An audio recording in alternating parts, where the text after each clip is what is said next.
कहानी की शुरुआत होती है एक हाई स्कूल स्टूडेंट से जो जान बचाकर भाग रहा होता है। लड़के का चेहरा देखकर साफ लग रहा होता है कि वो किसी बहुत बड़ी मुसीबत में फंस चुका है, क्योंकि पीछे कोई उसका पीछा कर रहा होता है। तभी वो घबराकर अपने भाई को फोन करता है और कहता है, मेरे स्कूल में कुछ तो गड़बड़ है। यहाँ के टीचर और स्टूडेंट्स सब के सब पागल हैं। जल्दी आओ वरना ये लोग मुझे मार ही डालेंगे। वो किसी तरह वहां से भागने की कोशिश करता रहता है और आखिरकार सड़क तक पहुंच जाता है। लेकिन जैसे ही रोड क्रॉस करने जाता है, एक तेज रफ्तार कार उसे जोरदार टक्कर मार देती है। वो सड़क पर गिर जाता है और वहीं उसकी मौत हो जाती है। इस घटना के पूरे 6 महीने बाद कहानी आगे बढ़ती है, जहां नए सेमेस्टर की शुरुआत होती है। स्कूल को देखकर ही समझ आ जाता है कि ये कोई आम स्कूल नहीं, बल्कि अमीर खानदानों के बच्चों का अड्डा है। कोई स्विमिंग कर रहा है, कोई म्यूजिक प्रैक्टिस, कोई मार्शल आर्ट्स, तो कोई मूवी रूम में बैठकर आराम से फिल्में देख रहा है। मतलब वो सारी लग्जरी चीजें जो इंसान का स्टेटस और एटीट्यूड दोनों ऊपर उठा दें। तभी स्कूल की प्रिंसिपल सभी स्टूडेंट्स को इकट्ठा करके उनका स्वागत करती है और बड़े गर्व से बताती है कि उनका स्कूल अब पूरे कोरिया के सबसे फेमस स्कूल्स में शामिल हो चुका है। फिर वो कहती है कि आज वो सबको एक खास स्टूडेंट से मिलवाना चाहती हैं जो स्कॉलरशिप पर इस स्कूल में आया है, क्योंकि उनका स्कूल बहुत दयालु और विनम्र भी है। ये सुनते ही बाकी अमीर बच्चे भड़क जाते हैं और कहने लगते हैं, क्या एक गरीब लड़का हमारे बीच पड़ेगा? ये कभी नहीं हो सकता। तभी नया स्टूडेंट कांग स्टेज पर आता है। कांग बिल्कुल बेखौफ होता है और बड़े आराम से अपना परिचय देना शुरू करता है, लेकिन किसी को उससे कोई मतलब ही नहीं होता। तभी अचानक वहाँ किम की एंट्री होती है। जैसे ही किम हॉल में कदम रखता है, पूरा माहौल शांत हो जाता है। लोग उसे इज्जत से ज्यादा डर की वजह से रास्ता देते हैं। बेचारा कांग ये देखकर और भी कंफ्यूज हो जाता है। तभी उसे पता चलता है कि उसका माइक्रोफोन काम ही नहीं कर रहा। लेकिन जैसे ही किम अपनी सीट पर बैठता है, माइक अचानक सही हो जाता है। प्रिंसिपल कैंग से फिर से बोलने को कहती हैं और हमारा कैंग बताता है कि उसने सभी सब्जेक्ट्स में टॉप मार्क्स हासिल किए हैं, लेकिन फिर भी कोई उसकी बात सुनने में दिलचस्पी नहीं दिखाता, जैसे वो वहाँ मौजूद ही ना हो। बात खत्म करके वो चुपचाप जाकर अपनी सीट पर बैठ जाता है। मीटिंग खत्म होने के बाद प्रिंसिपल सभी को अपनी अपनी क्लास में जाने के लिए कहती हैं। कैंग भी उठकर जाने लगता है, लेकिन तभी एक लड़का उसे रोककर दोबारा सीट पर बैठा देता है और कहता है, पागल हो क्या? पहले देखो यहाँ चीजें कैसे होती हैं, फिर कुछ करना। कैंग हैरान होकर देखता रहता है कि सारे स्टूडेंट्स तब तक अपनी जगह से नहीं उठते जब तक किम खुद उठकर अपने अमीर दोस्तों के साथ बाहर नहीं चला जाता। उसके बाद ही बाकी सभी बाहर निकलते हैं। कैंग को ये पूरा सिस्टम बेहद अजीब लगता है, लेकिन वो ज्यादा ध्यान नहीं देता और अपने क्लासरूम का रास्ता पूछने के लिए एक स्टूडेंट के पास जाता है। वो लड़का उसे ऊपर से नीचे तक देखकर ताने मारते हुए कहता है, अपनी औकात में रहो, तुम जैसे लोग हमसे सीधे बात नहीं करते। इतना बोलकर वो वहाँ से निकल जाता है। कंग मन ही मन सोचता है, वाह भाई, यहाँ तो लोग बिना वजह ही एटीट्यूड दिखा रहे हैं। इसके बाद कंग अपनी क्लास में पहुँचता है, लेकिन वहाँ टीचर उसे देखकर हैरान हो जाती है और कहती है कि ये क्लास सिर्फ खास रैंक वाले स्टूडेंट्स के लिए है। फिर उसे दूसरी क्लास की तरफ भेज देती है। कैंग कुछ समझ नहीं पाता, लेकिन बहस करने के बजाय चुपचाप वहाँ चला जाता है। लेकिन असली बेइज्जती तो वहाँ शुरू होती है। वो जहाँ भी बैठने की कोशिश करता है, बाकी बच्चे उसे वहां से भगा देते हैं और कहते हैं कि उससे बदबू आती है। आखिरकार तंग आकर वो क्लास के सबसे पीछे अकेला जाकर बैठ जाता है। दूसरी तरफ किम अपनी स्विमिंग क्लास में होता है, जहां उसके साथ किसी राजा जैसी ट्रीटमेंट की जा रही होती है। तभी उसकी एक दोस्त हेरा उसे लंच के लिए बुलाती है और वो उसके साथ स्कूल के अंदर बने उसके प्राइवेट रेस्टोरेंट में चला जाता है। दोनों अकेले बैठे होते हैं तो चालाक लड़की मौका देखकर फ्लर्ट करना शुरू कर देती है। वो अपनी महंगी नेकलेस उसकी तरफ बढ़ाकर कहती है, जरा ये पहनाओ ना। किम बिना कुछ बोले उसे पहनाने लगता है, लेकिन हीरा फिर और करीब आकर कहती है, इतनी दूर दूर से क्या पहनाओगे, थोड़ा पास आओ ना। लेकिन किम तुरंत ठंडे अंदाज में जवाब देता है, ऐसी चीजों में मुझे कोई इंटरेस्ट नहीं है। ये सुनते ही ड्रामा क्वीन बुरी तरह शर्मिंदा हो जाती है और जल्दी से बात संभालते हुए कहती है कि उसका वो मतलब नहीं था। दूसरी तरफ रात में जेई एयरपोर्ट पहुंचती है, जहां उसकी दोस्त हेरा उसे रिसीव करने आती है। तभी पता चलता है कि जेई अमेरिका से वापस लौटी है। रास्ते में हेरा उससे किम के बारे में पूछती है कि क्या वो दोनों अभी भी रिलेशनशिप में हैं, लेकिन जेई सीधे जवाब देने के बजाय कहती है कि उसे कल सब पता चल जाएगा। घर पहुंचने पर जेई देखती है कि उसके पिता ने एक बड़ी पार्टी रखी हुई है, लेकिन उसके चेहरे से साफ पता चल रहा होता है कि वो बिल्कुल खुश नहीं है। डिनर के बाद उसका पिता उससे बात करने आता है और उसके कपड़ों को लेकर ताने मारते हुए कहता है, तुम्हें इससे ज्यादा क्लासी ड्रेस पहननी चाहिए थी। मैं चाहता हूँ लोग तुम पर गर्व करें। फिर वो उसकी माँ का जिक्र करता है और पता चलता है कि उसने उसकी माँ को सिर्फ इसलिए छोड़ दिया था क्योंकि वो गरीब थी और बाद में उसने एक अमीर औरत से शादी कर ली। ये सुनकर जेई गुस्से में वहां से चली जाती है और सीधे रेस ट्रैक पहुंचती है, जहां उसके दोस्त पहले से मौजूद होते हैं। तभी वहां किम भी आ जाता है और उससे पूछता है कि वो इतने दिनों से उसका फोन क्यों इग्नोर कर रही थी। लेकिन जेई बिना जवाब दिए उसे रेस की चुनौती दे देती है और कहती है कि जो जीतेगा वो अपनी कोई भी इच्छा दूसरे से पूरी करवा सकता है। किम मुस्कुराकर कहता है, ठीक है, फिर जब मैं जीतूंगा तो तुम्हें सारी बातें बतानी पड़ेंगी। मजबूरी में जेई भी मान जाती है और दोनों अपनी अपनी कार में बैठ जाते हैं। अब शुरू होती है एक खतरनाक रेस। दोनों इतनी स्पीड में गाड़ियां दौड़ा रहे होते हैं कि देखने वालों की सांसें तक अटक जाती हैं। ऐसा लग रहा होता है जैसे कोई रेस नहीं बल्कि जंग चल रही हो। दोनों एक दूसरे को पीछे छोड़ने की पूरी कोशिश कर रहे होते हैं। किम धीरे धीरे बढ़त बना लेता है, लेकिन जेई हार मानने वालों में से नहीं होती। वो लगातार उसका पीछा करती रहती है और आखिरकार सही मौका देखकर उसकी कार को कट मारती है, जिससे किम ट्रैक से बाहर चला जाता है और जेआई रेस जीत जाती है। किम तुरंत कार से उतरकर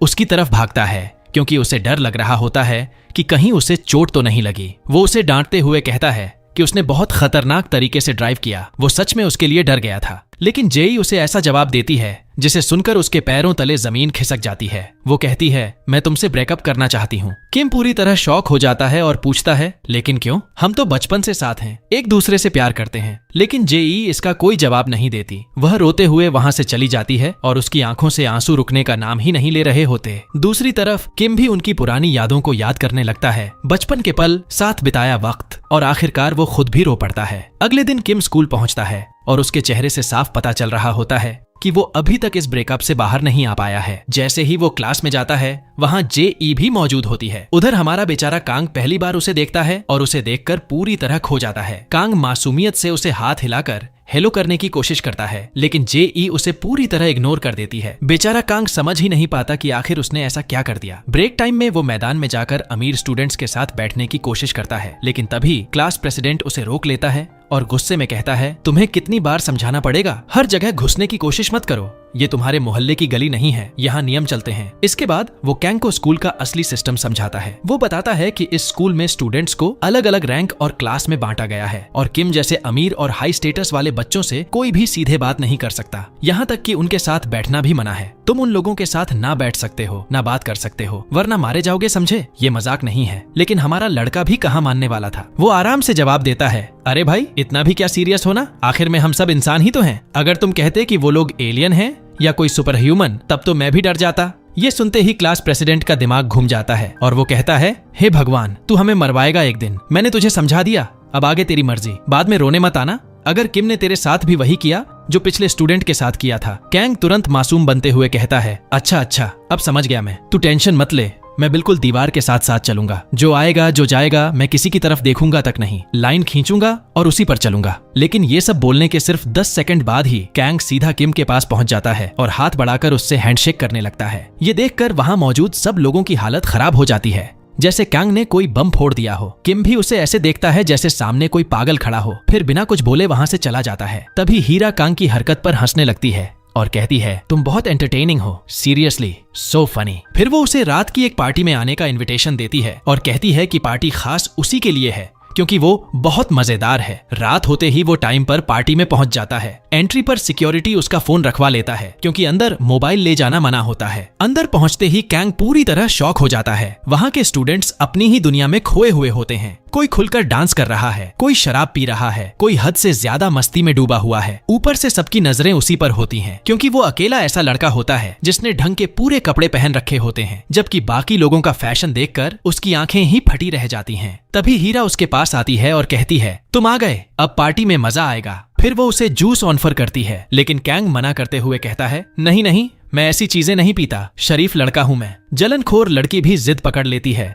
और बाकी स्टूडेंट्स को बुलाकर कहती है, चलो सब मिलकर इसे एनकरेज करो। फिर सब लोग उसे चिल्लाकर जूस पीने के लिए उकसाने लगते हैं। आखिरकार कैंग भी सोचता है कि किसी का दिल नहीं तोड़ना चाहिए और वो जूस पी लेता है। तभी उसकी नजर दूर खड़ी जेई पर पड़ती है, जो उसे अजीब तरीके से देख रही होती है, जैसे उसे किसी चीज से सावधान कर रही हो। लेकिन कैंग उसकी बात समझ ही नहीं पाता। दूसरी ग्लास खत्म करते ही उसका दिमाग घूमने लगता है। असल में उस जूस में कुछ मिला हुआ था। कैंग को चक्कर आने लगते हैं, आंखों के सामने सब धुंधला होने लगता है और वो बुरी तरह हेलुसिनेट करने लगता है। वो भागकर वॉशरूम जाता है और मुंह पर पानी मारकर खुद को संभालने की कोशिश करता है। थोड़ी देर बाद वो वापस पार्टी में आता है जहां सारे स्टूडेंट्स ट्रुथ ओनर डेयर जैसा गेम खेल रहे होते हैं। लेकिन कांग का ध्यान बार बार जेई पर जा रहा होता है, जो अकेले बैठी हुई बेहद परेशान लग रही होती है। तभी जेई के फोन पर किम का मैसेज आता है। वो उसे तुरंत मिलने के लिए बुलाता है। मजबूरी में जेई वहां से निकलकर उसके पास जाती है। किम उसके लिए पहले से एक सरप्राइज तैयार करके बैठा होता है।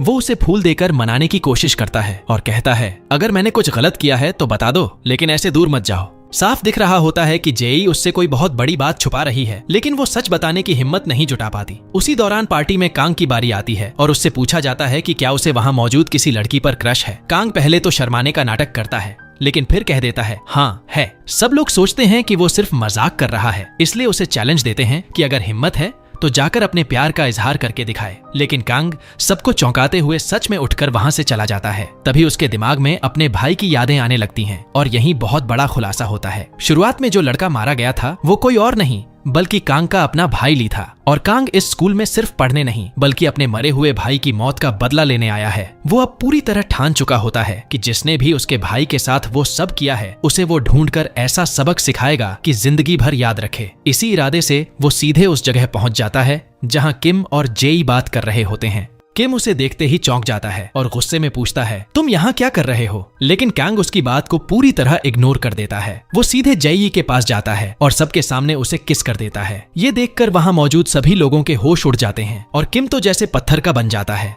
अगले ही पल वो गुस्से से चिल्लाता है तू पागल हो गया है क्या, और बस यहीं से बेचारे कांग की जिंदगी और मुश्किलों में फंस जाती है। अगले दिन किम अपने घर में उठता है और पिछली रात की सारी बातें याद करने लगता है। तभी पता चलता है कि गुस्से में उसने कांग को बुरी तरह पीटा था और साफ साफ धमकी दी थी कि वो जेई से दूर रहे। उसी समय उसकी माँ भी लंबे सफर के बाद घर लौटती है। किम उसे देखकर खुश हो जाता है और तुरंत जाकर उससे मिलने की कोशिश करता है, लेकिन उसकी माँ उसे नजरअंदाज करके सीधा अपने ऑफिस रूम में चली जाती है ताकि अपना काम जारी रख सके। किम उदास होकर उसके पीछे जाता है और कहता है आप महीनों बाद घर लौटी हैं और आपको ये तक जानने की फिक्र नहीं कि मैं कैसा हूँ। मैं आपसे प्यार या अटेंशन मांग भी नहीं रहा क्योंकि वो चीजें मांगी नहीं जाती। लेकिन उसकी माँ ठंडे अंदाज में जवाब देती है तुम्हारे पास वो सब कुछ है जिसका हर लड़का सपना देखता है, नौकर है, पैसा है, लग्जरी है, फिर तुम्हें मुझसे और क्या चाहिए। ये सुनकर किम अंदर से टूट जाता है और चुपचाप वहां से निकल जाता है। फिर वो अपनी महंगी स्पोर्ट्स कारों में से एक लेकर स्कूल पहुंचता है। उधर कैंग भी स्कूल आता है और पार्टी वाले एक अमीर लड़के से दोस्ती करने की कोशिश करता है, लेकिन वो लड़का घृणा से उसका हाथ झटकते हुए कहता है हाथ नीचे कर, मेरे दोस्त बनने की कोशिश मत कर, गंदे इंसान। हमारा लड़का कुछ समझ ही नहीं पाता कि आखिर उससे इतनी नफरत क्यों की जा रही है। तभी जैसे ही वो स्कूल के अंदर जाता है सामने किम खड़ा मिल जाता है। पूरा स्कूल सोचने लगता है कि अब तो पक्का मारपीट होगी। स्टूडेंट्स तक एक्साइटमेंट में आ जाते हैं कि आज कुछ बड़ा होने वाला है, लेकिन सबकी उम्मीदों के उलट किम बिना कुछ बोले कांग के पास से निकल जाता है जैसे वो वहां मौजूद ही ना हो। इसके बाद वो सीधे जेआई के पास जाता है और उससे पूछता है कि उसने कल रात कांग को अपने करीब क्यों आने दिया। लेकिन जेई ठंडे अंदाज में जवाब देती है हमारा ब्रेकअप हो चुका है, अब मैं जो चाहूँ वो कर सकती हूँ। किम समझ जाता है कि वो उससे कुछ छुपा रही है। उसे महसूस होने लगता है कि जेई ने सिर्फ यूं ही रिश्ता खत्म नहीं किया, लेकिन जेई बार बार यही कहती है कि कोई खास वजह नहीं है, बस वो अब उसके साथ नहीं रहना चाहती। मजबूर होकर किम वहां से चला जाता है, लेकिन अंदर ही अंदर वो सच्चाई जानने के लिए बेचैन हो चुका होता है। बाद में वो अपने दोस्त से कहता है मैं चाहता हूँ कि कांग को अपनी गलती पर पछतावा हो ताकि वो दोबारा मेरी किसी चीज को छूने की हिम्मत ना करे।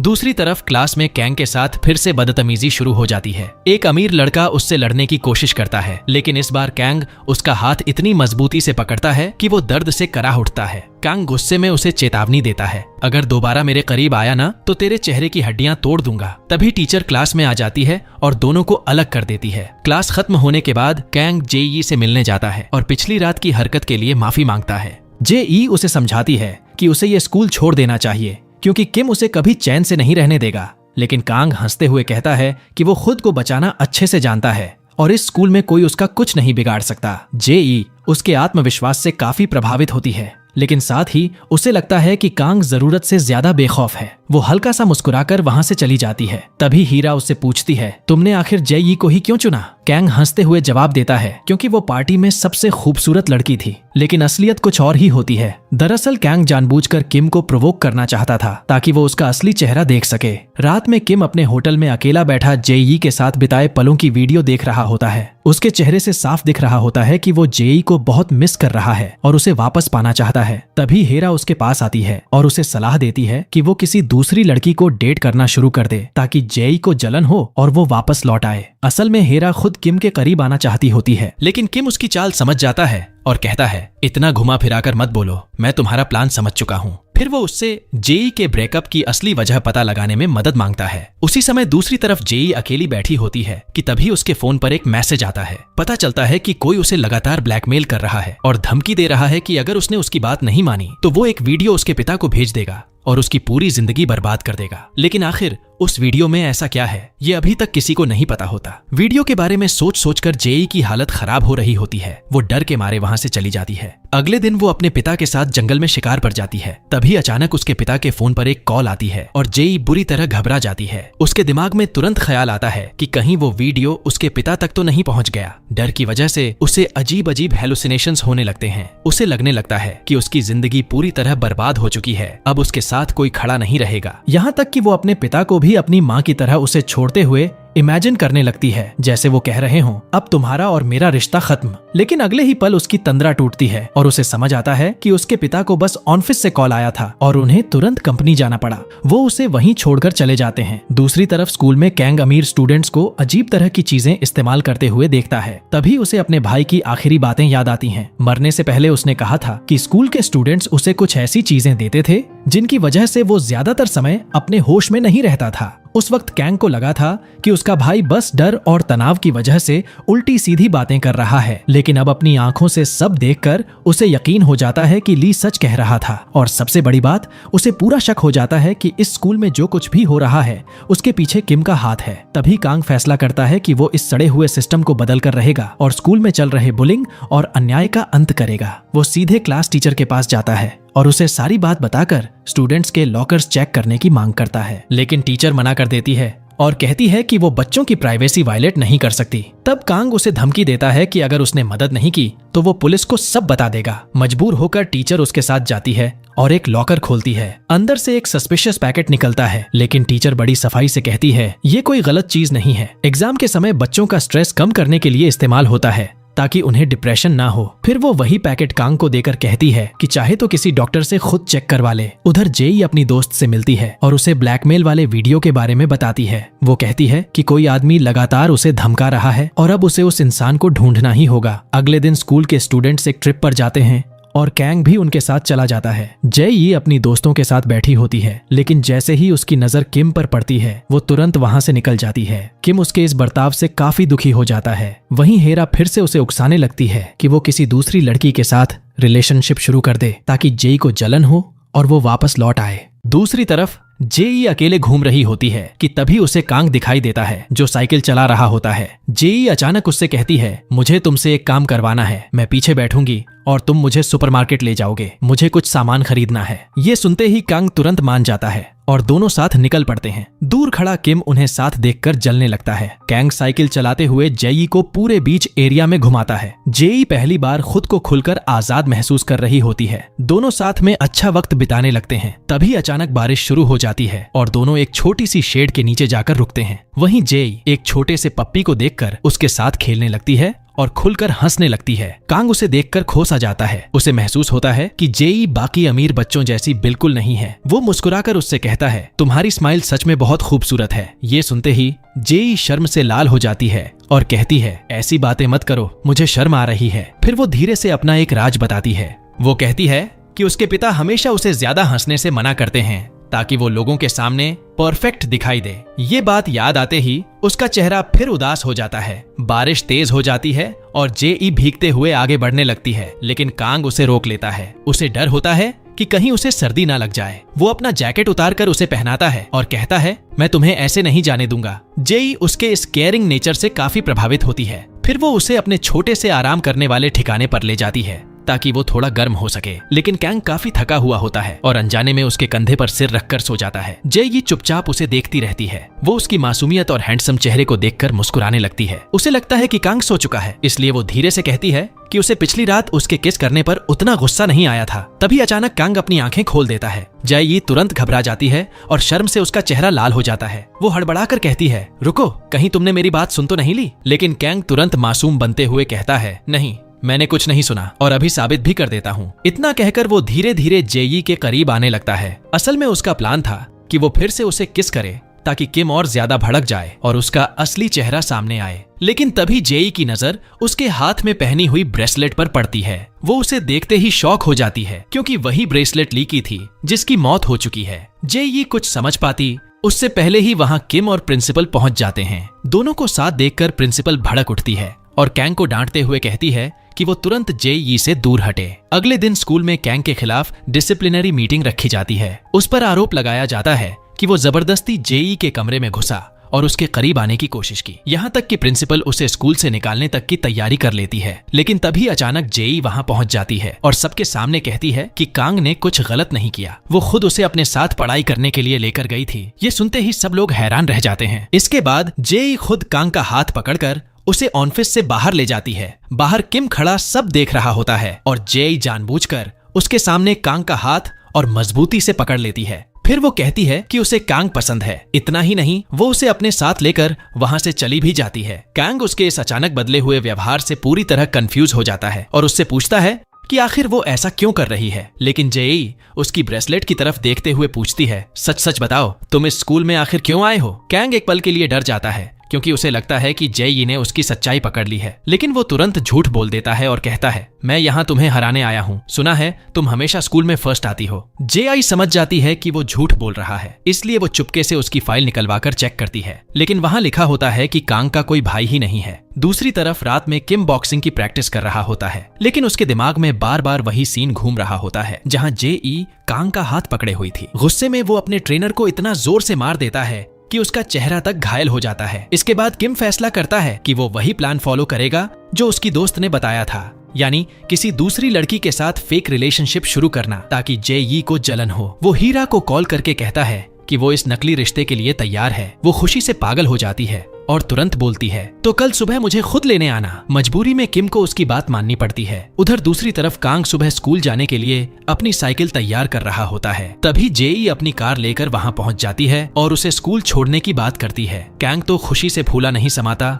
और तुरंत कार में बैठ जाता है। रास्ते में जेई फिर उसकी ब्रेसलेट के बारे में पूछती है, लेकिन कांग झूठ बोलते हुए कहता है कि वो किसी म्यूजिक बैंड का मेंबर है और ये उसी बैंड की ब्रेसलेट है। स्कूल पहुंचते ही जेई सबके सामने उसका हाथ पकड़ लेती है। पूरा स्कूल ये देखकर हक्का बक्का रह जाता है। बच्चे तो शौक में दोनों की फोटोज और वीडियोस बनाने लगते हैं। यहाँ तक कि जेई उसे अपने साथ हाई रैंक वाले क्लासरूम में भी ले जाती है और किम के साथ बैठाकर क्लासेस अटेंड करवाती है। बाकी अमीर स्टूडेंट्स अंदर ही अंदर जल रहे होते हैं, लेकिन जेई के डर से कोई कुछ कह नहीं पाता। इसके बाद कांग पूरे स्कूल में फेमस हो जाता है। अब वही बच्चे जो पहले उसे नीचा दिखाते थे उससे दोस्ती करने के लिए लाइन लगाने लगते हैं। यहाँ तक कि क्लास प्रेसिडेंट भी उसके पास आता है और शर्मिंदा होकर कहता है, मुझे माफ कर दो, मैंने तुम्हारे साथ बहुत गलत व्यवहार किया। फिर वो कांग को एक स्टिक देते हुए कहता है, अगर तुम्हें लगे कि मैंने गलती की है तो मुझे मार लो, लेकिन प्लीज जेई से मत कहना कि वो मेरे पिता को नौकरी से निकलवा दे। वो उसके पिता की कंपनी में काम करते हैं। कांग उसे घिन भरी नजरों से देखता है, लेकिन कुछ नहीं कहता, बल्कि वो उसे समझाता है कि दोबारा कभी किसी कमजोर इंसान को परेशान मत करना। इसके बाद वो वहाँ से चला जाता है। तभी अपने लॉकर के पास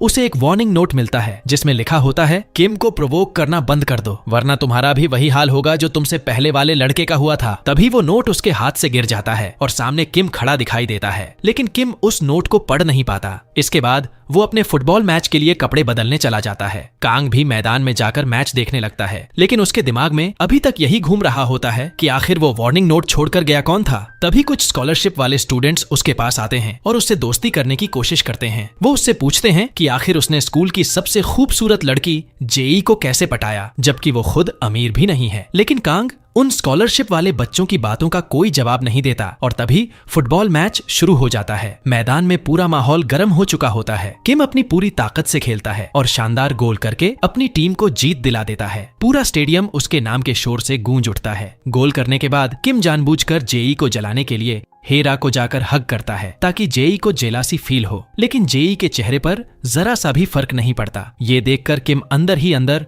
और जलने लगता है। स्कूल खत्म होने के बाद हीरा घर लौट रही होती है कि तभी एक लड़का जो उस पर क्रश रखता है उसे अपने साथ चलने के लिए कहता है। वो उसे अपनी बाइक पर बैठाकर ले जाता है, लेकिन जैसे ही हीरा बाइक से उतरती है, धड़ाम सीधा उसे थप्पड़ मार देती है। फिर घमंड से कहती है, तुम जैसे लड़के को मैं कभी डेट नहीं करूंगी और दोबारा मुझसे बात करने की कोशिश मत करना। बेचारा लड़का वहीं दिल टूटने की एक्टिंग करता रह जाता है। दूसरी तरफ कांग को पता चल जाता है कि उसके लॉकर में वार्निंग नोट छोड़ने वाला कौन था। वो एक अमीर स्टूडेंट से जाकर मिलता है और उसका शुक्रिया अदा करता है कि उसने उसे वार्न किया। फिर कांग उससे कहता है कि वो स्कूल में हो रही गंदी सच्चाई सबके सामने लाना चाहता है और इसके लिए उसे किम के लॉकर का नंबर चाहिए ताकि वो पता लगा सके कि आखिर वो क्या छुपा रहा है। ये सुनते ही लड़का डर जाता है और कहता है, अगर किम को पता चल गया ना तो वो मुझे खत्म कर देगा। लेकिन फिर भी वो कांग की मदद करने को तैयार हो जाता है और कहता है, मैं सिर्फ लॉकर नंबर दूंगा, बाकी सब तुम्हें खुद करना होगा। लेकिन दोनों को पता नहीं होता कि कोई पास बैठा उनकी बातें सुन रहा है। रात में किम घर लौटता है, लेकिन वो देखकर चौंक जाता है कि जेआई उसकी फेक गर्लफ्रेंड वाले ड्रामे में पड़ चुकी है। जेआई उसे ताना मारते हुए कहती है, जब तुम कर सकते हो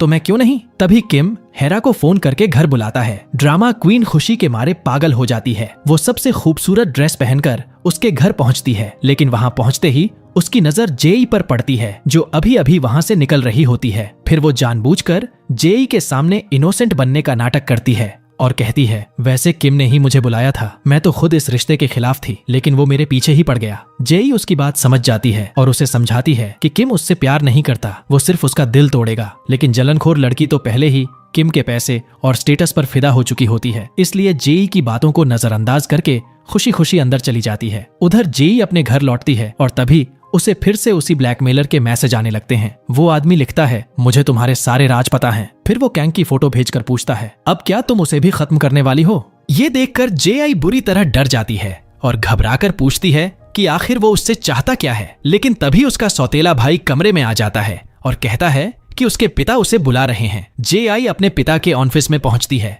जहां वो उसे बताते हैं कि जल्द ही एक बहुत बड़ी पार्टी होने वाली है। फिर वो कहते हैं कि वो उसी पार्टी में उसकी सगाई अपने दोस्त के बेटे से करवाने वाले हैं, ताकि दोनों परिवारों की कंपनियां और ताकतवर बन जाएं। ये सुनते ही जेई शॉक हो जाती है और साफ मना कर देती है कि वो ऐसी शादी नहीं करना चाहती। लेकिन उसके पिता उसकी एक नहीं सुनते और कहते हैं, ये तुम्हारा फर्ज है, मैं सालों से ये प्लान बना रहा हूँ और तुम्हें इसे खराब करने की इजाजत नहीं दूंगा। अगले दिन जेआई स्कूल जाने के लिए निकलती है, लेकिन बाहर कैंग पहले से उसका इंतजार कर रहा होता है। वो मुस्कुराकर कहता है कि आज वो उसे अपनी साइकिल पर स्कूल ले जाएगा। जेई भी खुशी खुशी उसके पीछे बैठ जाती है। रास्ते में कैंग मजाक करते हुए कहता है, मैं मर्द हूँ मैडम, हर बार तुम मुझे अपनी कार में घुमाओगी, ये नहीं चलेगा, कभी मैं भी तुम्हें अपनी रॉयल साइकिल राइड पर ले जाऊंगा। फिर वो उसे एक छोटे से स्ट्रीट फूड वाले ढाबे पर ले जाता है और अपने पैसों से उसे नाश्ता खिलाता है। जेई पहली बार ऐसी सिंपल जिंदगी एंजॉय कर रही होती है। पहली बार वो सड़क किनारे बैठकर खाना खा रही होती है और उसे ये आजादी बेहद अच्छी लग रही होती है। लेकिन साथ ही उसे डर भी लग रहा होता है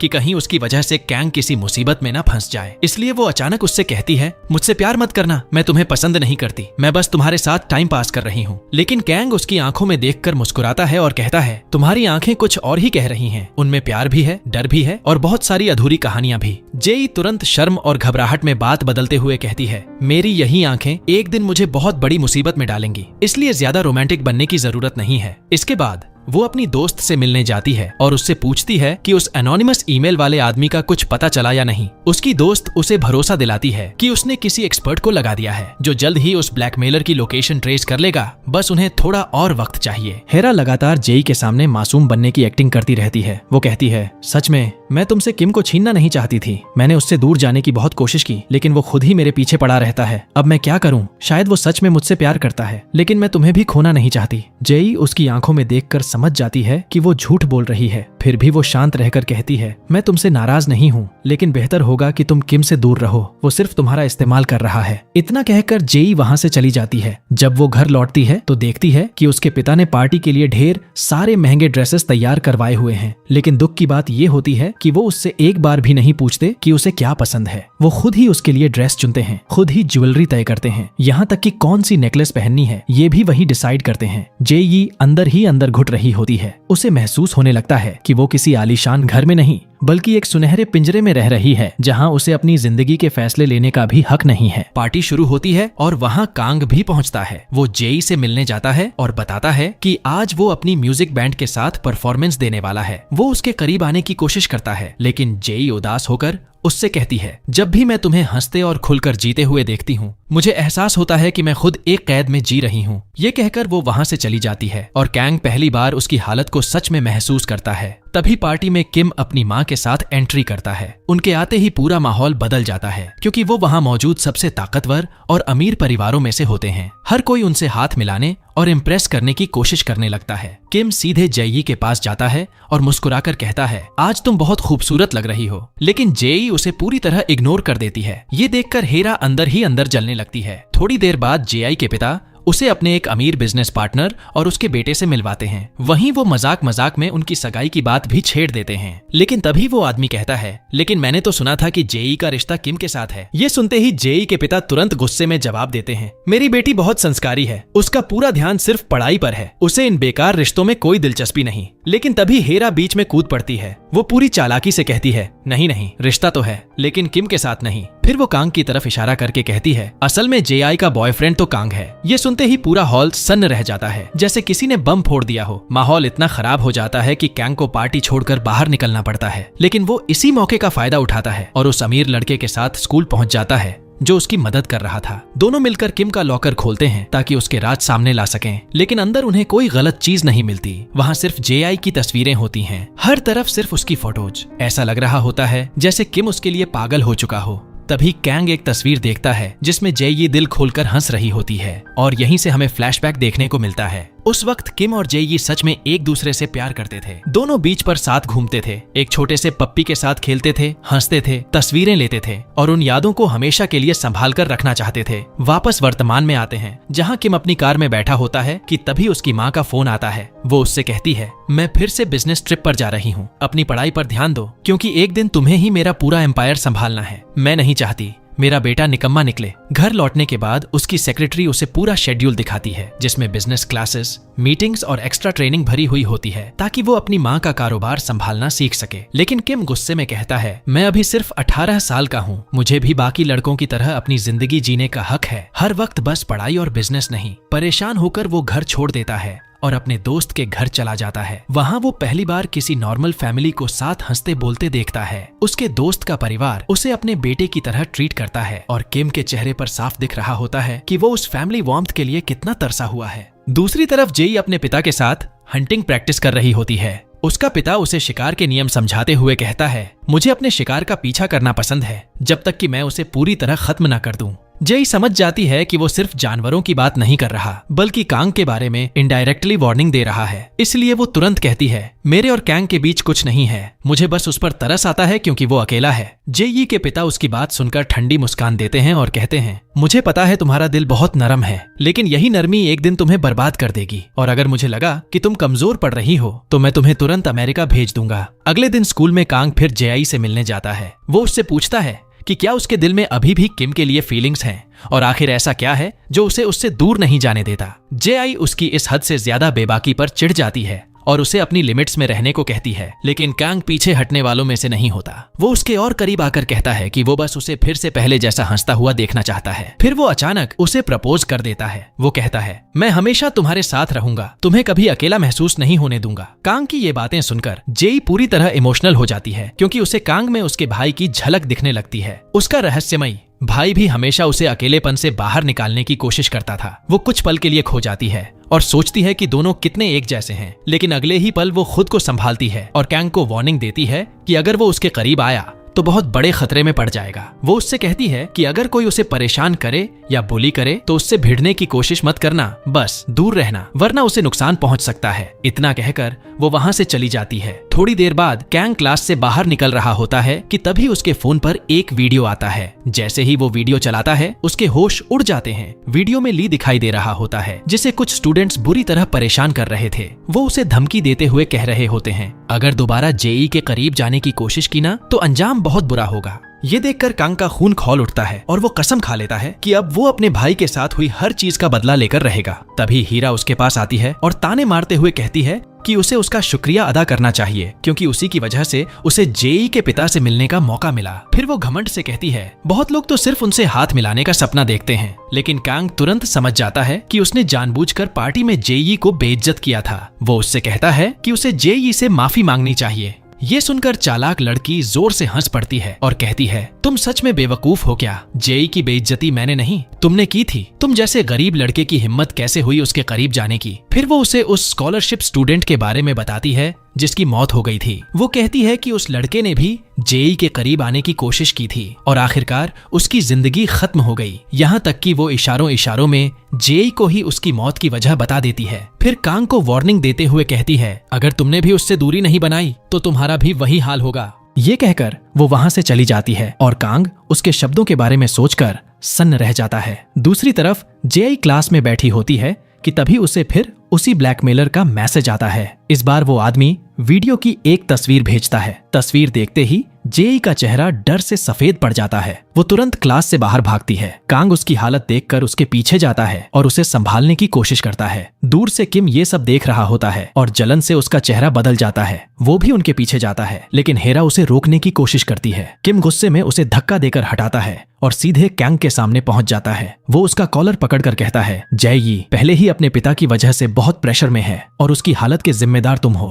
अगर दोबारा उसके करीब आए ना तो बहुत पछताओगे। ये सुनकर कैंग को पूरा यकीन हो जाता है कि यही वो इंसान है जिसने उसके भाई के साथ भी कुछ किया था। उसे लगता है कि किम को डर था कि कहीं उसका मरा हुआ भाई जेई को उससे दूर ना कर दे, इसलिए उसने उसे रास्ते से हटा दिया। बाद में जे आई यहाँ से मिलती है और पूछती है कि क्या उसे ब्लैकमेलर के बारे में कुछ पता चला। हाँ बताती है कि वो इंसान स्कूल का ही कोई है, लेकिन अभी तक उसकी पहचान नहीं हो पाई। फिर वो अचानक ठंडे लहजे में कहती है, ये आखिरी बार है जब मैं तुम्हारी मदद कर रही हूँ, इसके बाद हमारी दोस्ती खत्म। तभी पता चलता है कि वो बचपन से ही किम से प्यार करती थी और अब किसी भी हालत में उसे पाना चाहती है। लेकिन जेई फिर भी उससे नाराज नहीं होती और दिल से उसकी खुशी की दुआ करती है। उधर हेरा पुरानी यादों को याद करके टूट जाती है। दोनों बचपन से साथ थे और अब उनकी दोस्ती बिखर रही थी। वो अकेले में बैठकर रोने लगती है। रात में जेई अपने पिता के साथ एक बड़े रेस्टोरेंट में डिनर के लिए जाती है। उसके पिता उसे बताते हैं कि आज वो उस लड़के से मिलने वाली है जिससे उसकी सगाई करवाने की तैयारी चल रही है। वो उसे सख्त लहजे में कहते हैं कि अच्छे से पेश आना ताकि रिश्ता पक्का हो जाए। जब वो लड़का वहाँ पहुँचता है तो जेई की खूबसूरती देखकर बस उसे घूरता ही रह जाता है, लेकिन जेई उसे देखकर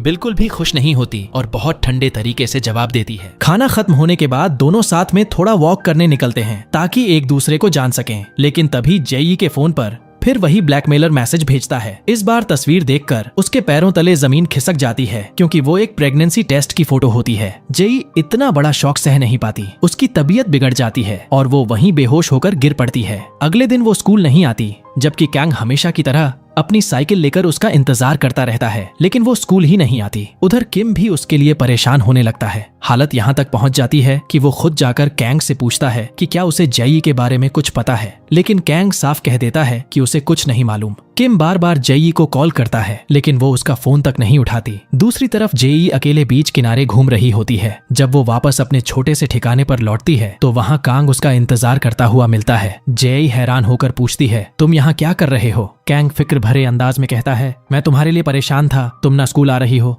ना फोन उठा रही हो। फिर वो पूछता है कि क्या ऐसी कोई चीज है जो वो कर सकता है ताकि वो थोड़ा बेहतर महसूस करे, लेकिन जेई टूटे हुए लहजे में कहती है, अब ऐसी कोई चीज नहीं बची जिससे मैं खुश हो सकूं, और उसे वहां से चले जाने को कहती है, मगर कांग जाने से मना कर देता है। वो उसका हाथ पकड़कर कहता है कि वो उसे अकेला नहीं छोड़ेगा। ये सुनते ही जेई पूरी तरह टूट जाती है और रोते हुए सच बता देती है कि कोई इंसान उसे ब्लैकमेल कर रहा है और वो समझ नहीं पा रही कि क्या करे। कैंग हैरान होकर पूछता है, लेकिन आखिर तुमने ऐसा क्या किया कि कोई तुम्हें इस तरह धमका रहा है? तभी जेई कांपती हुई आवाज में कबूल करती है कि उस स्कॉलरशिप स्टूडेंट की मौत के पीछे वही जिम्मेदार थी और वो लड़का कोई और नहीं बल्कि कांग का भाई ली था। उसी समय दूसरी तरफ हेरा उससे अपने प्यार का इजहार कर रही होती है। वो कहती है, मैं तुमसे बहुत पहले से प्यार करती हूँ, जेई को भूल जाओ और मेरे साथ रहो। लेकिन किम का ध्यान उसकी बातों में बिल्कुल नहीं होता। उसने कांग के बारे में सारी जानकारी निकलवा ली होती है और अब उसे पता चल चुका होता है कि कांग उसी मरे हुए लड़के का भाई है। ये जानकर उसे एहसास होता है कि जेई खतरे में हो सकती है, इसलिए वो तुरंत उसकी तरफ भागता है। उधर जेई सदमे में बैठी होती है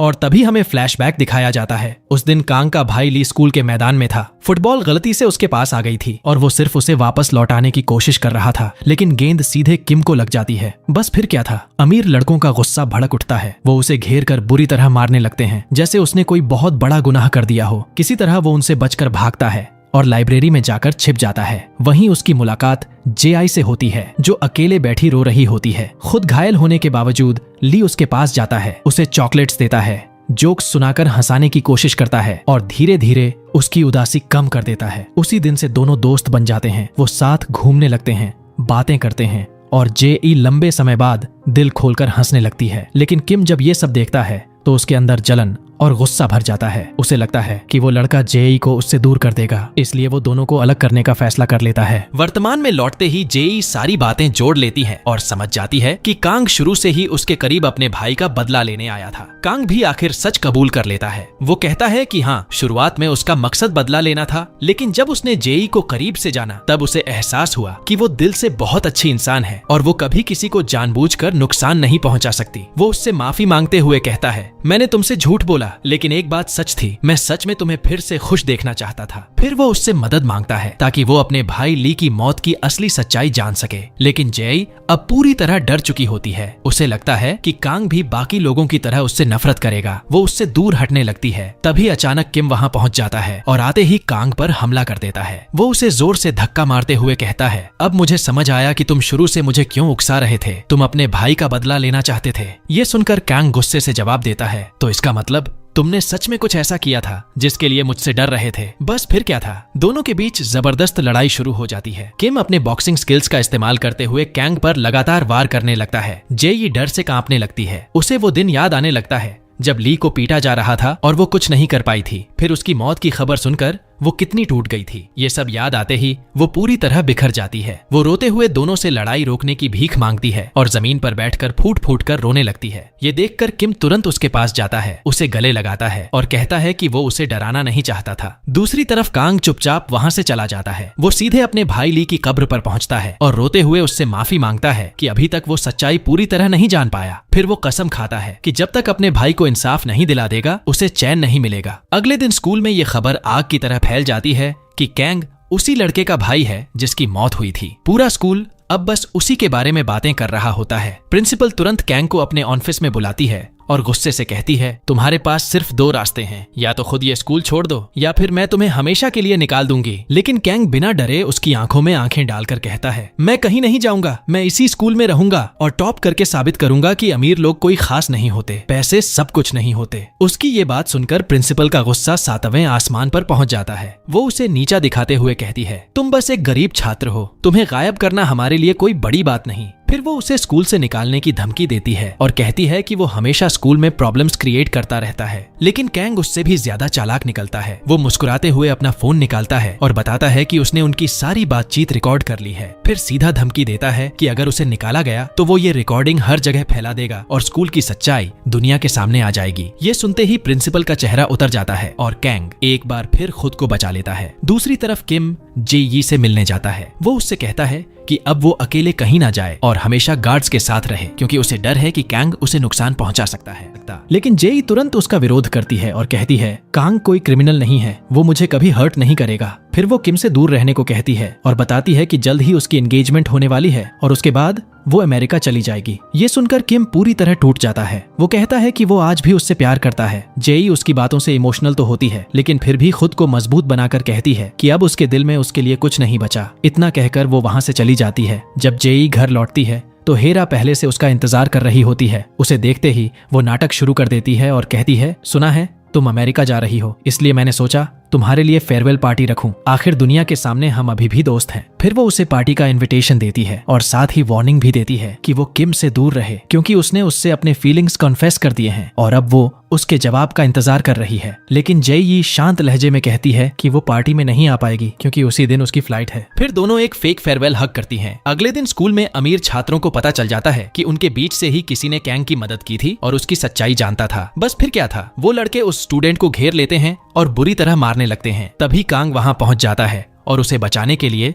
उनके सामने खड़ा हो जाता है। वो गुस्से में कहता है, जो भी इसके करीब आया अच्छा नहीं होगा। अमीर लड़के उसकी बात सुनकर हंसने लगते हैं और उसे कमजोर समझकर हमला करने की कोशिश करते हैं, लेकिन कांग बिना डरे उनमें से एक को जोरदार मुक्का मार देता है। बाद में वो उस लड़के के पास जाता है जिसने उसकी मदद की थी और उससे माफी मांगता है कि उसकी वजह से वो मुसीबत में फंस गया। फिर वो वादा करता है कि अब से वो उसकी रक्षा करेगा और किसी को उसके पास नहीं आने देगा। लेकिन वो लड़का रोते हुए कहता है, मैं अकेला उनके खिलाफ नहीं लड़ सकता, मुझे माफ कर दो, अब मैं तुम्हारी मदद नहीं कर पाऊंगा। ये सारी बातें एक और छात्र दूर से देख रहा होता है। तभी पता चलता है कि वो कोई आम लड़का नहीं बल्कि प्रिंसिपल का बेटा है। वो अपने कमरे में जाता है, लैपटॉप खोलता है और उसके अंदर स्कूल के अमीर छात्रों की ढेर सारी सीक्रेट वीडियोस और फोटोज दिखाई देती हैं। तभी खुलासा होता है कि वही असली ब्लैकमेलर है जो जेई को धमका रहा था। वो उसे मैसेज भेजता है और कहता है कि अब समय आ गया है कि वो कांग को पूरी सच्चाई बता दे। मजबूर होकर जेई कांग से मिलने जाती है और रोते हुए उसे बताती है कि उसके भाई की मौत वाले दिन आखिर क्या हुआ था। वो कहती है कि उसने ही ली को उस पार्टी में इनवाइट किया था, लेकिन वहां अमीर छात्रों ने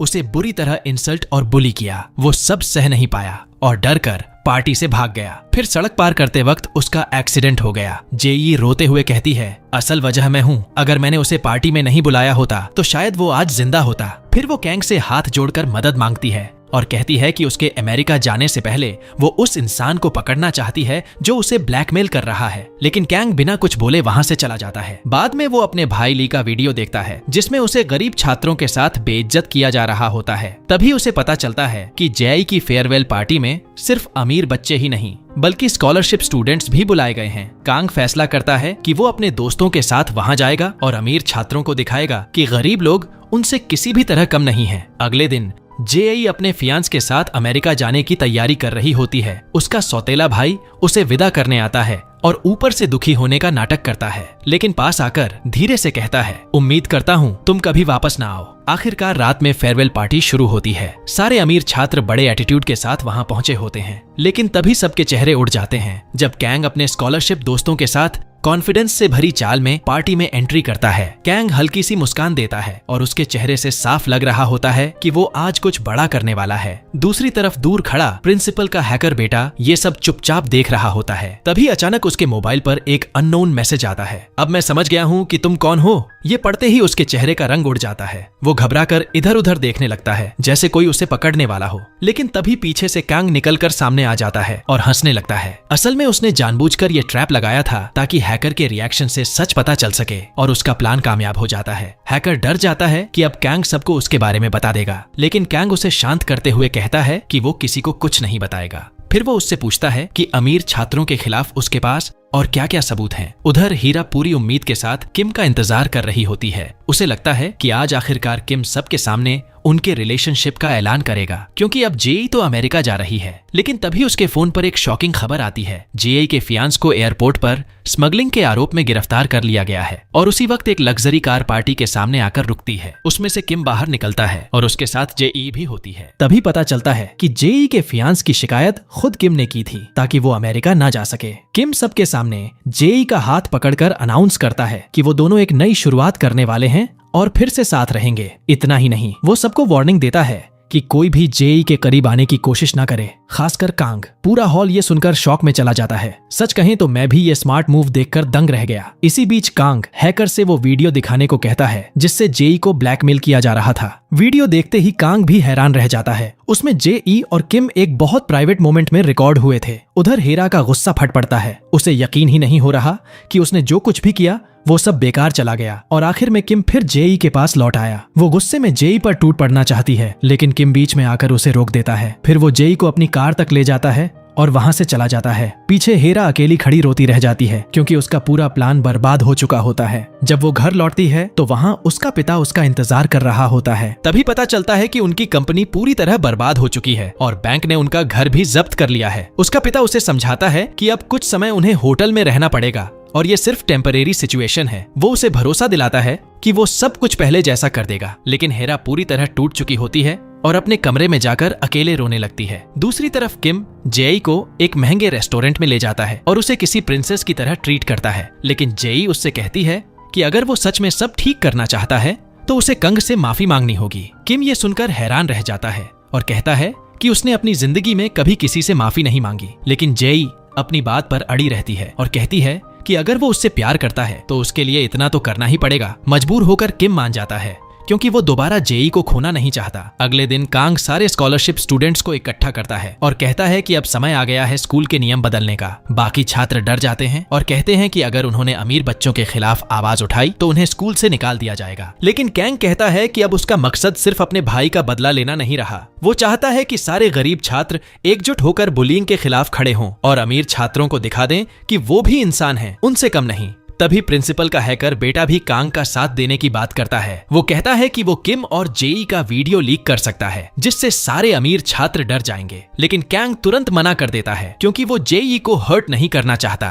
तब हैकर उससे कहता है तुम्हें चुनना होगा, या तो जेई या फिर हम। उधर जेई अपनी फेक फ्रेंड के लिए परेशान होने लगती है क्योंकि वो कई दिनों से स्कूल नहीं आई और ना ही फोन उठा रही है। जेई को उनके पुराने दिन याद आने लगते हैं जब वो सच में अच्छी दोस्त हुआ करती थीं। इतनी सारी गलतियों के बावजूद जेआई आज भी उसे मिस करती है, लेकिन दूसरी तरफ हेरा अब उससे बदला लेना चाहती है। वो जेआई के भाई से मिलने जाती है ताकि वो उसकी मदद ले सके। उसका भाई उसे वो प्राइवेट वीडियो दिखाता है जो उसने अपनी बहन पर दबाव बनाने के लिए रिकॉर्ड किया था। वो सोचता है कि ये देखकर जेई की दोस्त खुश होगी और वो दोनों मिलकर जेई को बर्बाद करेंगे, लेकिन उल्टा हेरा गुस्से में उसे जोरदार थप्पड़ मार देती है और चीख कर कहती है, क्या तुम्हें लगता है मैं भी तुम्हारी तरह गिरी हुई हूँ? इतना कहकर वो फूट फूट कर रोने लगती है। उसे महसूस होता है कि जिस लड़की के पास ऐसा घटिया भाई हो उसकी जिंदगी कितनी मुश्किल होगी, लेकिन इसके बावजूद उसके दिल में कहीं ना कहीं जेआई के लिए जलन अब भी बाकी होती है। अगले दिन जेआई कांग के मोहल्ले में पहुंचती है जहां वो पार्ट टाइम जॉब कर रहा होता है। काम खत्म होने के बाद कैंग अपने लिए आइसक्रीम खरीदता है। उसकी जिंदगी बहुत सिंपल होती है, लेकिन फिर भी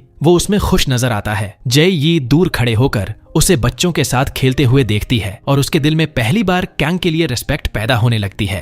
तभी कैंग की नजर उस पर पड़ती है और वो मुस्कुराते हुए उसके पास आ जाता है। दोनों साथ बैठकर बातें करने लगते हैं। कैंग उसे भी आइसक्रीम देता है और हंसते हुए कहता है, शायद ये कोई महंगी वाली नहीं है, लेकिन टेस्ट अच्छा है। जेई उसे गौर से देखते हुए पूछती है, तुम हमेशा इतने खुश कैसे रहते हो? तुम्हारे पास ना बड़ी गाड़ी है ना लग्जरी लाइफ, फिर भी तुम हर वक्त मुस्कुराते रहते हो। कांग आराम से जवाब देता है, खुश रहने के लिए जरूरी नहीं कि मेरे पास बड़ी कार या बंगला हो, पैसे सब कुछ नहीं होते। उसकी ये बात सुनकर जेई अंदर से हिल जाती है। उसे पहली बार एहसास होता है कि कांग जैसी सादी जिंदगी शायद अमीरों की नकली दुनिया से कहीं ज्यादा सुकून वाली है। फिर वो उससे पूछती है कि अब वो स्कूल में क्या करने वाला है और उसका अगला प्लान क्या है। तब कैंग उसे बताता है कि उसे उस इंसान की पहचान पता चल चुकी है जो जेई को ब्लैकमेल कर रहा था और अब उसने उसके साथ मिलकर अमीर छात्रों से बदला लेने का फैसला किया है ताकि उनके सारे क्राइम्स दुनिया के सामने आए। साथ ही वो ये भी कहता है कि अब वो जेई को प्रोटेक्ट करेगा और किसी को उसे फिर से धमकाने नहीं देगा। लेकिन तभी जेई गंभीर होकर कहती है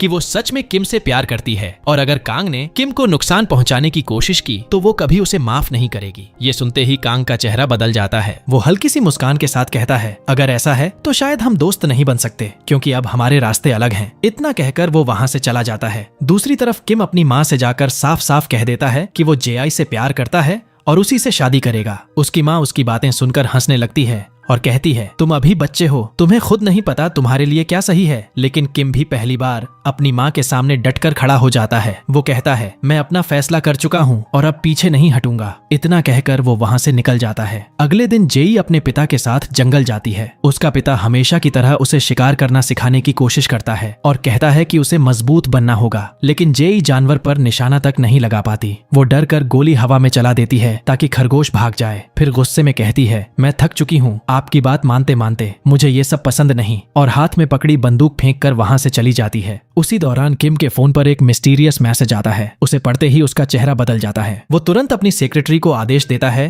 कि जिसने ये मैसेज भेजा है उसे ढूंढो, लेकिन इस बारे में उसकी माँ को कुछ पता नहीं चलना चाहिए। उधर जेई स्कूल पहुंचती है जहां पूरे क्लास में उसकी दोस्त हीरा के पिता की कंपनी के बैंकरप्ट होने की खबर फैल चुकी होती है। सारे अमीर छात्र उसका मजाक उड़ा रहे होते हैं। तभी किम वहां आता है और जेई को बाहर ले जाकर उसे वो वीडियो दिखाता है जो उसे भेजा गया था। वो उसे भरोसा दिलाता है कि वो सब संभाल लेगा और उसकी रक्षा करेगा, लेकिन जेई समझ जाती है कि उस ब्लैकमेलर की असली पहचान सिर्फ कांग को पता है। इसलिए वो चुपचाप कांग का पीछा करने लगती है और आखिरकार उसे प्रिंसिपल के बेटे के साथ खड़े देख लेती है। तभी उसे समझ आ जाता है कि वही लड़का उसे ब्लैकमेल कर रहा था। जेई तुरंत कांग से बात करती है और कहती है, मैं तुम्हें किम को हर्ट नहीं करने दूंगी और ना ही उसे ब्लैकमेल करने दूंगी। जरूरत पड़ी तो मैं खुद अपने पिता को सब सच बता दूंगी, फिर चाहे मुझे अमेरिका भेज दिया जाए या स्कूल से निकाल दिया जाए। लेकिन उसके बाद किम अपने इन्फ्लुएंस से वो वीडियो हमेशा के लिए डिलीट करवा देगा। कांग ये सुनकर हैरान रह जाता है। उसे यकीन नहीं होता कि जेई किम को बचाने के लिए अपनी पूरी जिंदगी दांव पर लगाने को तैयार है। तभी जेई रोते हुए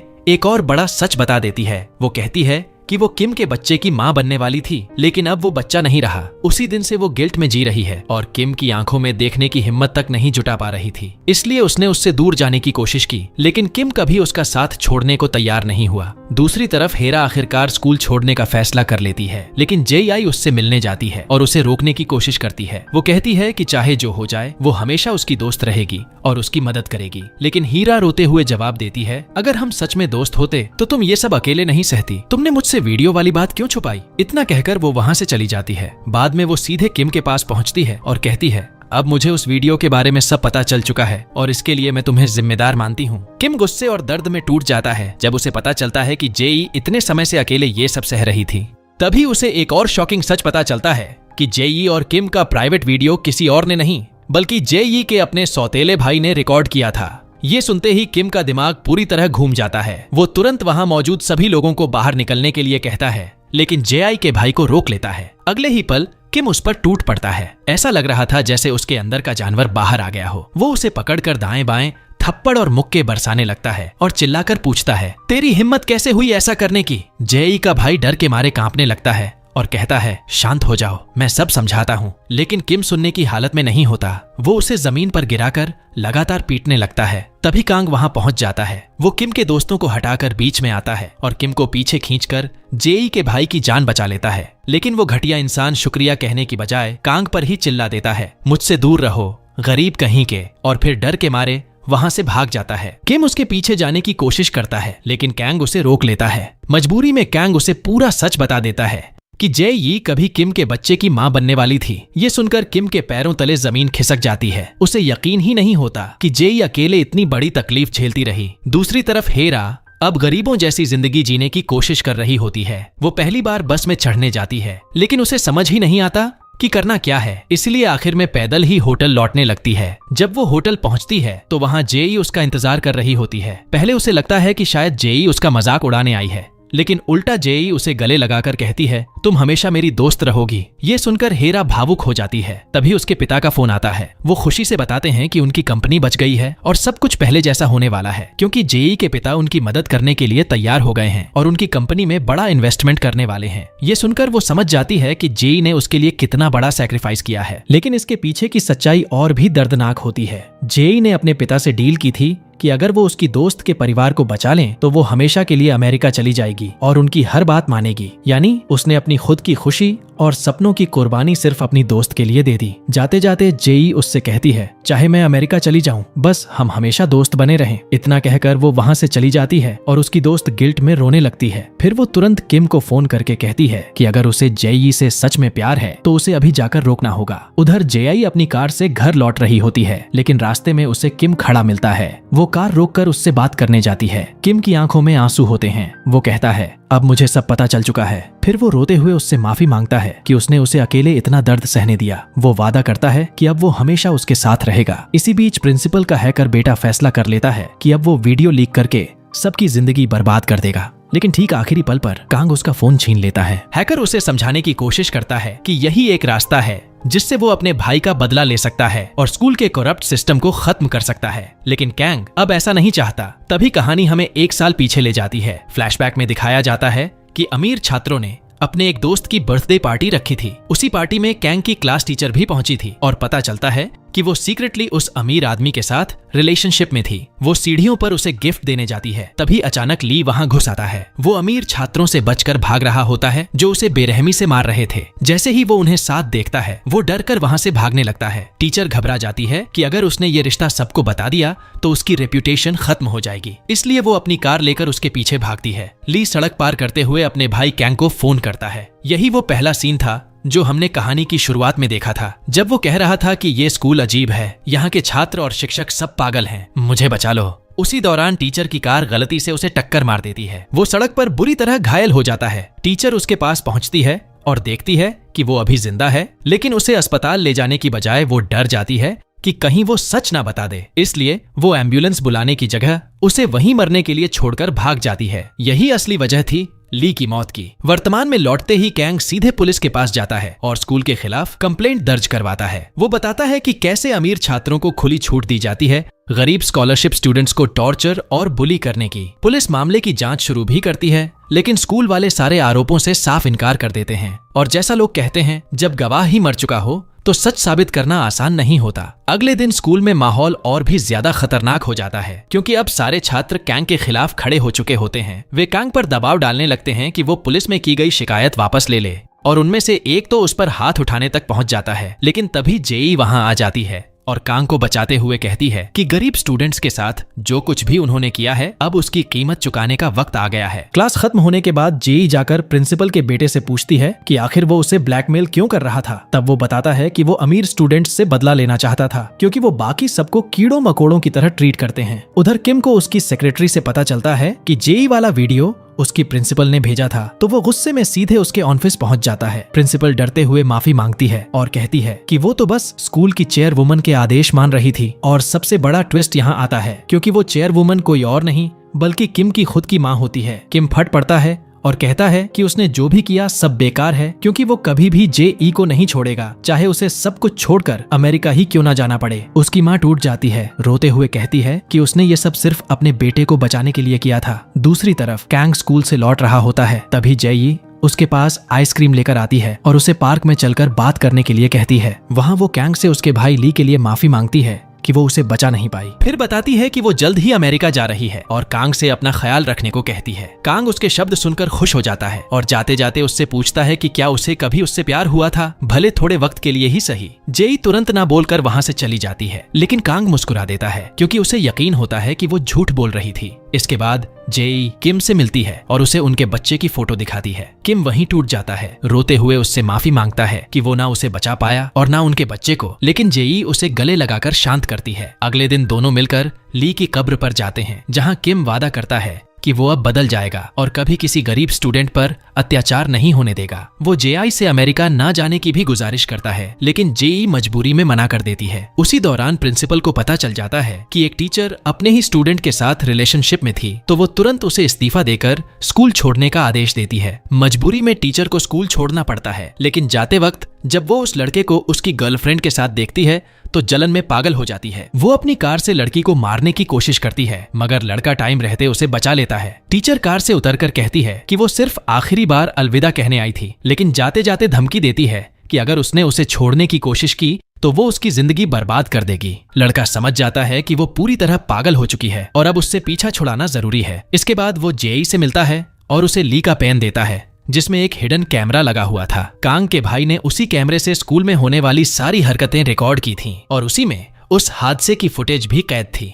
जेई ये देखकर सन्न रह जाती है और तुरंत कांग को वो पेन पुलिस तक पहुंचाने के लिए कहती है। कांग जैसे ही वीडियो देखता है, सच सामने आ जाता है कि उसके भाई ली की मौत सिर्फ एक्सीडेंट नहीं थी। उसी समय वो टीचर भागने की तैयारी कर रही होती है, लेकिन पुलिस सही वक्त पर पहुंचकर उसे गिरफ्तार कर लेती है। इसके बाद स्कूल में एक बड़ी मीटिंग होती है जहां प्रिंसिपल को भी पद से हटा दिया जाता है क्योंकि वो इतने समय से सब कुछ जानते हुए भी चुप बैठी थी। फिर किम कांग के सामने आकर सच्चे दिल से माफी मांगता है। वो कहता है कि उसने कांग के भाई को नहीं मारा, लेकिन अपने दोस्तों को रोक ना पाने की गलती उसकी थी और उसी वजह से सब कुछ हुआ। वो कांग से उसे माफ करने की गुजारिश करता है, लेकिन कांग ठंडे अंदाज में कहता है कि उसके और उसके दोस्तों की वजह से उसने अपना भाई खोया है, इसलिए वो चाहता है कि किम जिंदगी भर इस अपराध बोध के साथ जिए। आखिर में जेई के अमेरिका जाने का दिन आ जाता है। उसकी दोस्त उसे विदा करने आती है, उसे गले लगाकर रोते हुए कहती है कि वो उससे बहुत प्यार करती है, बस कभी सही तरीके से अपने जज्बात दिखा नहीं पाई और चाहे कुछ भी हो जाए वो हमेशा उसे याद रखेगी। फिर उसकी दोस्त उसे कहती है कि वो अमेरिका से वापस जरूर लौटे क्योंकि वो उसका इंतजार करेगी। जेई ये सुनकर खुश हो जाती है और उसे भी अपना ख्याल रखने के लिए कहती है। जाने से पहले वो किम से मिलने जाती है और कहती है कि वो उसके साथ आखिरी बार बाहर जाना चाहती है। इसके बाद दोनों एक साइकिल पर निकलते हैं, बिल्कुल आम कपल की तरह सड़क किनारे वाले छोटे से स्टॉल पर खाना खाते हैं, आइसक्रीम लेते हैं